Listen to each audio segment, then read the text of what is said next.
ההישגים הללו מבססים את מעמדה של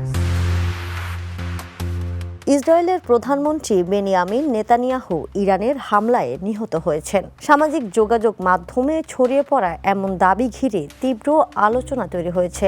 তবে এ দাবি নাকচ করে দিয়েছে ইসরায়েলের প্রধানমন্ত্রীর কার্যালয়। তারা বলেছে এসব ভুয়া খবর, প্রধানমন্ত্রী ভালো আছেন।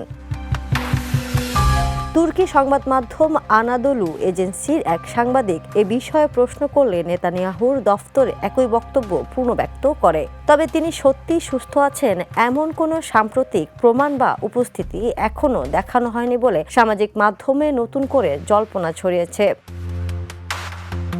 এর মধ্যে বিতর্ক আরও বাড়ে একটি ভিডিও ঘিরে, যা সম্প্রতি সামাজিক যোগাযোগ মাধ্যম এক্সে শেয়ার করেন নেতানিয়াহু। ভিডিওতে অনেক ব্যবহারকারী দাবি করেন তার ডান হাতে যেন 6টি আঙুল দেখা যাচ্ছে। ফলে ভিডিওটি কৃত্রিম বুদ্ধিমত্তা দিয়ে তৈরি কিনা তা নিয়েও প্রশ্ন উঠেছে। যদিও এক্সের এআই চ্যাটবক্স গ্রুপ এসব দাবিকে ভুয়া বলে ফ্যাক্ট চেক করেছে।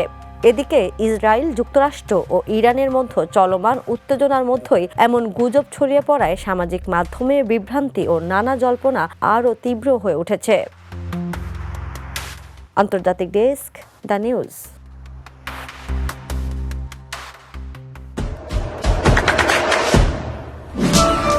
দেশে দেশে সবার সাথে দ্য নিউজ।